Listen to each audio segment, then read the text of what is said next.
Entonces, bueno, las leucemias agudas, vamos a hablar un poquito de qué son, ¿verdad? Entender un poquito la hematopoiesis normal y la etiología de las leucemias, describir la epidemiología un poquito a nivel mundial. No vamos a hablar mucho del tema de Guatemala, el doctor Alvarado ya nos habla un poco de eso, y las generalidades del tratamiento y el pronóstico de la enfermedad. Y pues como ustedes bien saben, la leucemia aguda en pediatría lo que es una expansión clonal de precursores hematopoieticos que se quedan detenidos en algún momento de su maduración y que empiezan a crecer hasta que ocupan tanto espacio en la médula ósea que hacen el reemplazo de la hematopoiesis normal por estas células. Muchas veces nos cuesta pensar en cómo es el tamaño del tumor en leucemias porque es un tumor líquido, ¿verdad? Que está circulando en todo nuestro cuerpo. Para un adulto, pensemos que un adulto sano de unos 60, 70 kilos, que tiene un volumen aproximado entre 5 litros, ¿verdad? Si tiene 100% de blastos de sangre periférica, pues es un tumor enorme de unos 5 kilos, ¿verdad? Entre 3 y 5 kilos. Un niño pues es menor, pero proporcional a su superficie corporal, entre 80 y 100 mililitros por kilo de peso es el tamaño del tumor, y esto hace que sean tumores que tienen un alto riesgo de lisis, ¿verdad? Es una de las complicaciones más frecuentes que vemos relacionado a la enfermedad, y en definitiva pues cuando lo pensamos así vemos que un tumor en un paciente que pesara 3 kilos y lo viéramos como una masa, pues obviamente nos causa mucha disfunción orgánica, ¿verdad? Y por eso es que las leucemias tienen tantas complicaciones relacionadas al tamaño de la tumoración. Vean que en esta diapositiva vemos cómo la célula progenitora hematopoietica, que está acá, da origen a todas las células de la sangre, y cada vez este esquema se va volviendo más complejo porque vamos obteniendo más información de cómo son los estadios de maduración, el progenitor mieloide común, el progenitor linfoide común, las células progenitoras hematopoieticas comprometidas, que son de larga duración o de corta duración, ¿verdad? Y siempre me gusta como decirles, para que recordemos por qué la leucemia linfoblástica aguda, que gracias a Dios es el tipo de leucemia más frecuente en pediatría, que puede ser de células B o de células T, es mucho más fácil, o quizá no más fácil, pero mucho más probable que la podamos curar que la leucemia mieloide. Recordemos que los estadios de maduración, aquí está el progenitor linfoide común, y vemos el linfocito pro-T o pro-B que se va a madurar a ser un linfocito B, y es un linfocito T, es donde se para la maduración del linfocito, es en esta parte, ¿verdad? Se puede quedar como una pre temprana, como una B madura, la leucemia, o una T temprana, o una de células T ya maduras, pero el estadio donde ocurrió el crecimiento clonal, donde se paró la célula, es como por acá. Sin embargo, cuando hablamos de las leucemias mieloides, ¿sí? Muchas veces donde ocurre la mutación, el crecimiento clonal es acá, en el progenitor mieloide común, ¿verdad? Entonces los vemos pancitopénicos completos, ¿verdad? Y entonces a partir de ahí que nosotros tenemos que barrer con mucho más de la hematopoiesis normal para lograr llegar hasta aquí, prácticamente dejar a la célula progenitora hematopoietica, que esperamos que no tenga ninguna mutación, sea esta la que vuelva a repoblar la médula con células sanas, ¿verdad? Entonces, por supuesto que la quimioterapia que tenemos que dar es mucho más intensa, es más fuerte en este contexto que en este. A partir de ahí que siempre es bueno pensar en la fisiología de las leucemias para que veamos la diferencia entre los tratamientos de acuerdo al tipo de leucemia, porque la clasificación de leucemias pues la hacemos en base a muchas cosas, pero una de las más importantes es la estirpe, el tipo de célula que está creciendo. Y por supuesto que la leucemia es uno de los cánceres más frecuentes en el mundo. En el paciente pediátrico es por supuesto que el más frecuente. Veamos que en el mapa, en el mundo, vemos cómo la incidencia de la enfermedad varía. Sin embargo, está alrededor de entre 6 y 9 casos en la mayoría de países por cada 100,000 habitantes. Nosotros tenemos un registro que ha mejorado mucho en los últimos años. El registro Oncológico Pediátrico, que es un esfuerzo que hace UNOP para recolectar los datos, nos ha ayudado. Sin embargo, en la región, Costa Rica tiene uno de los índices más altos, por ejemplo, de leucemias agudas en el mundo. Ellos tienen casi 10 casos por 100.000 habitantes. Y las leucemias representan un cuarto, el 25% de las enfermedades malignas de los menores de 15 años, ¿verdad? Es la patología, el tumor más frecuente. Y la leucemia linfoblástica aguda, ya sea T o B, representa entre el 75 y el 80% de los casos de leucemia. El resto, 20% son leucemias mieloides y el 5% son leucemias raras, que las denominamos así, que son las bifenotípicas, las dendríticas. Ahí hay varias tipos de leucemias que son bastante menos frecuentes que estas dos, la leucemia mieloide aguda y la linfoide aguda. Entonces, después de las leucemias, pues los linfomas son el tumor más frecuente y pues varía, ¿verdad? De acuerdo al reporte, los tumores del sistema nervioso central a veces están en el segundo lugar o en el tercero, pero en general las leucemias siempre están en el primero alrededor de todo el mundo. Vean ustedes cómo Costa Rica, por ejemplo, en esta estadística ocupa el primer lugar de casos de leucemia linfoblástica en los menores de 14 años. Es muy alta la incidencia con ellos. Ellos tienen un grupo de trabajo bien grande relacionado a leucemias infantiles porque tienen mucha carga relacionada a la enfermedad en el hospital de niños, a pesar de que no es un país muy grande, pero tienen una carga bastante alta relacionada. Después tenemos, por supuesto, países desarrollados que tienen registros muy importantes para el diagnóstico de la leucemia infantil, y nosotros en los países medios o de ingresos bajos, pues es mucho más difícil lograr registros que sean confiables, pero por supuesto que es una carga importante en nuestro medio los pacientes con leucemia. Algo que no está muy descrito en la literatura y el doctor Alvarado quizá nos quiera compartir un poco también de su experiencia, es que las leucemias, por lo menos en lo que yo llevo de trabajar en el Seguro Social, en los meses de agosto, septiembre, octubre todavía, son los meses más cargados para diagnósticos nuevos, ¿verdad? Pareciera que sí hay una estacionalidad relacionada al diagnóstico, aunque no tenemos una descripción en la literatura de esto, pero por supuesto que yo todos los años lo veo, que los pacientes, casi el 50% de los pacientes nuevos se diagnostican en estos meses. Ay, no sé por qué se ve así esta diapositiva. ¿Ustedes la ven bien o ven como las letras grandes? Como las letras grandes.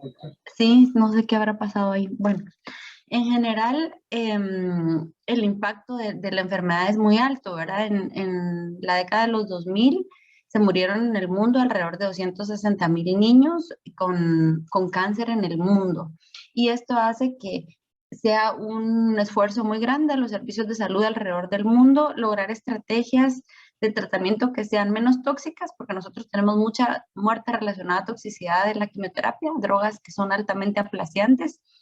Como vieron ustedes cuando hablamos de la fisiología de la hematopoiesis, pues tenemos que barrer casi con toda la hematopoiesis normal para lograr que estos pacientes tengan una oportunidad de curación, pero en ese proceso, debido también al estado socioeconómico de los pacientes, de la comunidad, de sus casas, de los hospitales mismos, las infecciones, las comorbilidades, las cirugías extensas, hacen que estos pacientes tengan una comorbilidad muy alta y que fallezcan muerte no relacionada a la enfermedad de base, sino a la toxicidad del tratamiento. Vean ustedes cómo está ahí la incidencia. Por supuesto que las leucemias, los linfomas y los tumores del sistema nervioso central son los que ocupan los primeros 3 puestos de enfermedad. Nosotros en pediatría, y eso siempre es importante que lo recordemos, a los adultos pues ocurre menos porque la incidencia de estos tumores en el niño es mucho más frecuente y difícilmente llegan a la adultez. Está relacionada también a algunos síndromes que son bastante característicos. Vean ahí la neurofibromatosis, por ejemplo, la telangiectasia, ataxia telangiectasia, que está relacionada a tumores asociados a mutaciones genéticas de estirpes celulares específicas, el síndrome de Down, que por supuesto aumenta mucho la incidencia de leucemia linfoblástica, de leucemia mieloide también.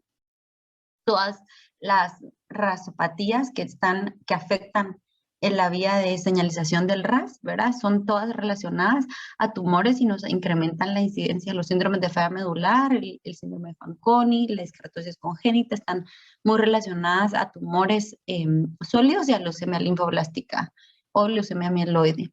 Eso sí es importante tal vez para los oncólogos de adultos, siempre pensar que debido a la penetrancia de estas enfermedades no siempre se presentan en la primera década de la vida, se pueden presentar en la segunda década de la vida, muy raros casos en la tercera década de la vida, pero los que tienen una poca penetrancia, por ahí las llegarán a ver ustedes de 20, 25 años, pacientes muy jóvenes con leucemias y que tienen características fenotípicas, pues muy características que nos pueden ayudar a llegar al diagnóstico. Ellos toleran muy poco la citotoxicidad por la quimio, entonces hay que dar esquemas de tratamiento usualmente bastante diferentes de los que reciben los pacientes que no tienen esta condición.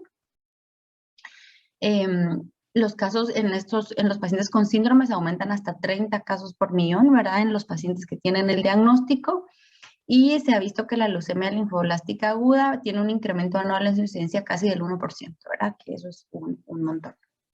Y el 5% de los casos de leucemia las podemos ver asociados a síndromes. Entonces, siempre tenemos que pensar en el paciente que se diagnostica nuevo si no tiene un síndrome que sea lo que está causando la leucemia, sobre todo por el consejo genético, ¿verdad?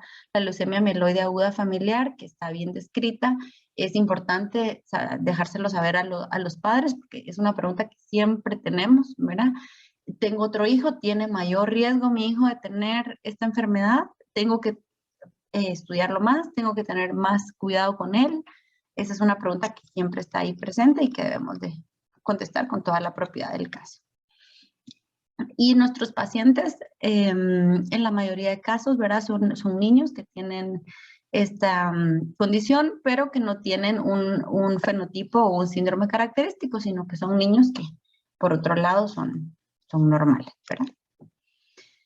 Por supuesto que las características epidemiológicas, ya hablamos un poco de la incidencia de cómo es la frecuencia de la enfermedad. Entre los 2 y los 5 años es el pico más alto. También son los que tienen mejor pronóstico, estos pacientes que se presentan en este momento de la vida. Sin embargo, también hay que recordar que es el pico también de otras enfermedades hematológicas comunes y entonces el diagnóstico diferencial siempre lo tenemos que tener presente. Por ejemplo, trombocitopenia inmune primaria, ¿verdad? Es el tiempo en que los niños se están inmunizando, que tienen sus vacunas, entonces también la trombocitopenia relacionada a vacunas, las leucopenias y neutropenias relacionadas a procesos infecciosos, sobre todo Epstein-Barr virus, citomegalovirus, herpes, parvovirus, por supuesto, que nos puede dar crisis aplásicas. Entonces, el diagnóstico diferencial puede ser bastante complejo y en ese sentido, la derivación temprana de los pacientes es muy importante a centros que tengan experiencia en tratamiento de pacientes con cáncer, ¿verdad? Porque en realidad a veces el diagnóstico diferencial puede ser complicado.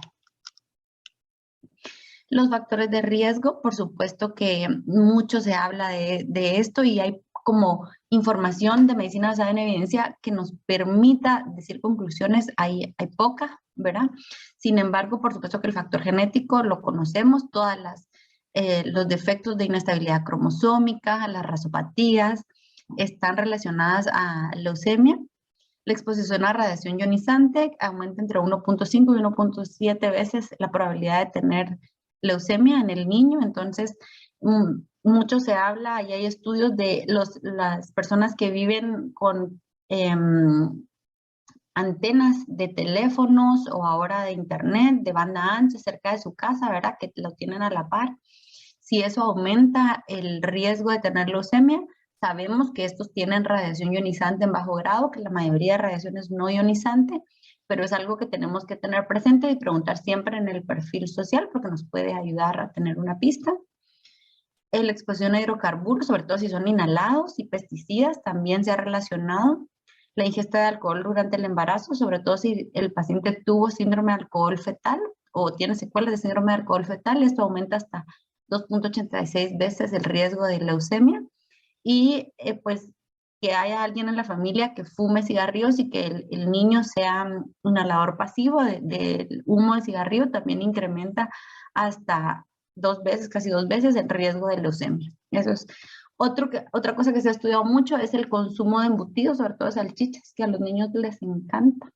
No hay nada de medicina basada en evidencia que nos diga si aumenta el riesgo, pero pareciera que hay una correlación entre más consumo de salchichas, mayor la incidencia de cáncer en los grupos, pero en realidad que hay tantos factores de riesgo que es bien difícil estadísticamente lograr significancia de si este consumo de estos alimentos podría estar relacionado. Quizá no es el embutido en sí, sino los preservantes y los colorantes que usan para la producción de estos. La exposición a solventes orgánicos, el plomo y el polvo de madera también están relacionados. Incluso hay un par de estudios del alto peso al nacer y hay un estudio bien bonito donde hicieron para ver si translocaciones que están relacionadas a leucemia, tenerlas al nacimiento en estirpes, en la estirpe hematológica de los linfocitos B, por ejemplo, la translocación 1221, aumentaba el riesgo de leucemia o no. Y la realidad es que no se pudo saber, no se pudo lograr significancia estadística, pero pacientes que ya tenían esta translocación, pero que no tenían leucemia al nacimiento, pareciera que hay ahí algo que nos podría ayudar para determinar si en el futuro el paciente va a tener más riesgo de leucemia o que podríamos usar como factor para detección temprana, ¿verdad? En la exposición a campos electromagnéticos de los que platicamos y por supuesto que la ingesta de inhibidores de la topoisomerasa 2, sobre todo, ¿verdad? En pacientes que tienen otras neoplasias, no leucemias y que se usan este tipo de medicamentos, ellos tienen mucho mayor riesgo de una segunda neoplasia y que esta segunda neoplasia sea una leucemia, ¿verdad? Entonces, eso hay que tenerlo presente también. Dentro de la semiología, pues no voy a hablar mucho de esto. El doctor Alvarado ya nos habló un poquito de esto. Lo conocemos, ¿verdad? Pacientes que tienen fiebre de bajo grado, sobre todo en las tardes, dolor óseo, palidez, sangrado momencutáneo, pérdida de peso, cefalea, alteraciones visuales, dolor o aumento de volumen a nivel testicular, distensión abdominal, malestar general, adinamia, exoftalmos. ¿Vieron la nena que vimos en la fotografía? En esta es una paciente que se presentó con, vean acá cómo tiene el exoftalmos, es bilateral, pero sobre todo está presente en este ojito. Esa es por cloromas, ¿verdad? Infiltración retroocular del tumor y lesiones en piel, ¿verdad? Que también las vemos frecuentemente. Vean, este paciente es un paciente que estaba siendo tratado desde hacía casi 2 años con esteroides, un montón de tiempo, pensando que tenía anafilaxia y que estos eran abones, y en realidad lo que era infiltración de células neoplásicas, esta era una leucemia de células dendríticas. Vean este nene que también se presentó con edema periorbitario y lo que tenía también era leucemia, ¿verdad? Entonces la presentación clínica puede ser bastante variable, pero siempre tenemos que tener presente el diagnóstico diferencial. Esto es un bebé con lesiones de blueberry muffin, se llaman, son como panquecitos de moras, ¿verdad? Vean, estos son como moretes, nódulos. Esto está relacionado a baby leukemia, a leucemia del bebé, y el paciente con síndrome de Down, que por supuesto que ese paciente lo tenemos que tener mucho más vigilado que el paciente. Tiene entre 600 y 700 veces más riesgo de tener leucemia un niño con síndrome de Down que un niño que no tiene síndrome de Down. La leucemia mieloide aguda, pues en la infancia es bastante más rara, es el 25% de los casos. En Estados Unidos se reportan hasta 7.7 casos por millón, y lo que se ha visto es que es mucho más frecuente en hispanos, ¿verdad? Ahora hay mucha investigación, es bonito, ¿verdad? Sobre todo en Estados Unidos, donde hay bastante más recursos de la comunidad hispanohablante, de cómo la genética ancestral nos hace que tener una predisposición más alta a leucemia y a tener leucemias que tienen menos sensibilidad a la quimioterapia. Sobre todo se ha relacionado a mutaciones en los genes que metabolizan las drogas como la tioguanina o el metrotexate, el metabolismo de los folatos, que lo tenemos diferente los hispanos. Entonces, eso es bien interesante. Creo que dentro de algunos años vamos a tener más información, pero por supuesto que la leucemia mieloide es más frecuente. Y principalmente la M3, la leucemia mieloide promielocítica. Está más relacionada a síndromes, sobre todo las rasopatías, están muy relacionadas a la leucemia mieloide aguda. Y la monosomía del 7, ¿verdad? Que se asocia a leucemia mieloide aguda también.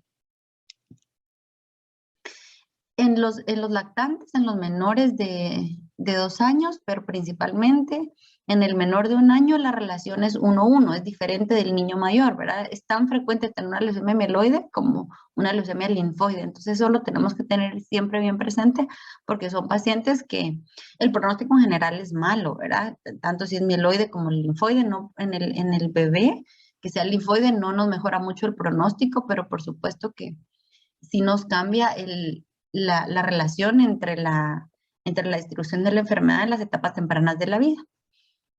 Y la leucemia mieloide M3, que es más frecuente, pues vean ustedes en los países que somos hispanohablantes, excepto pues Italia, porque tiene una importante área hispana. Y que por eso tenemos más leucemia mieloide promielocítica.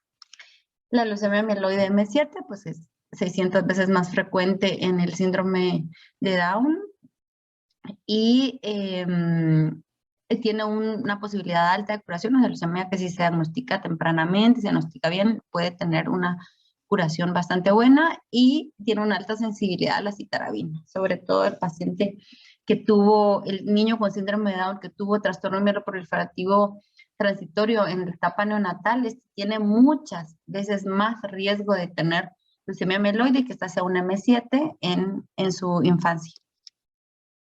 En el hemograma, pues lo que encontramos es citopenias, pero también podemos ver leucocitosis, por supuesto con linfocitosis.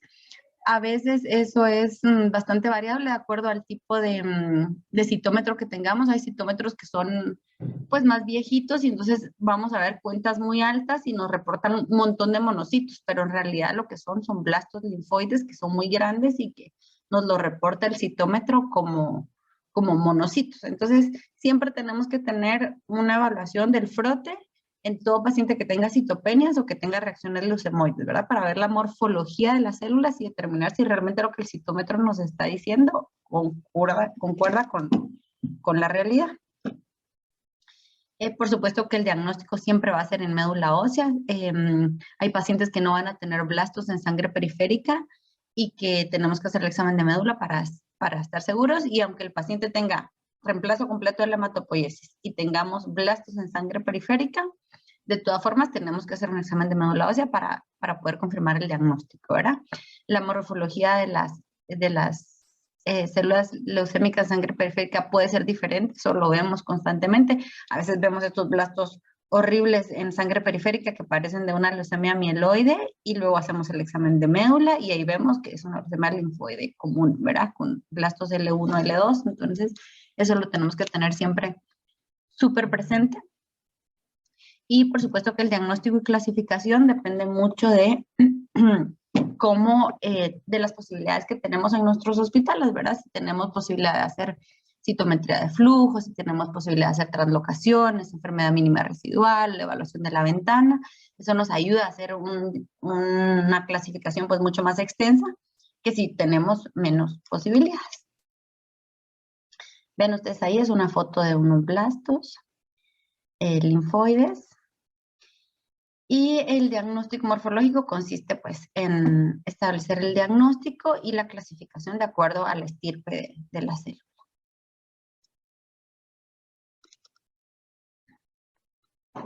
Vamos a pasar un poco rápido esto porque en realidad pues esto ya lo sabemos.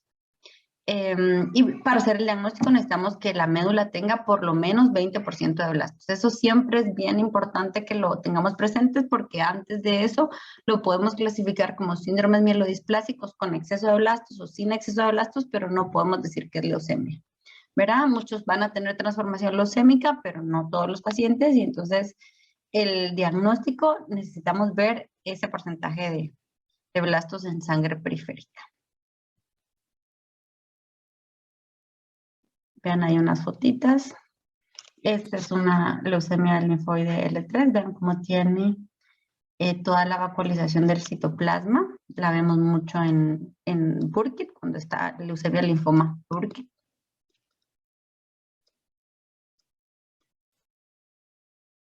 Menos blastos mieloides.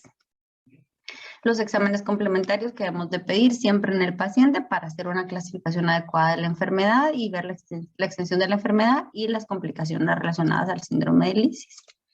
Los protocolos actuales pues, son en base a la clasificación del riesgo, enfermedad mínima residual que la debemos de utilizar y pues las translocaciones que nos ayudan mucho a pensar en el pronóstico y que ahora ya hay terapias blanco relacionadas a translocaciones específicas, sobre todo en leucemia mieloide.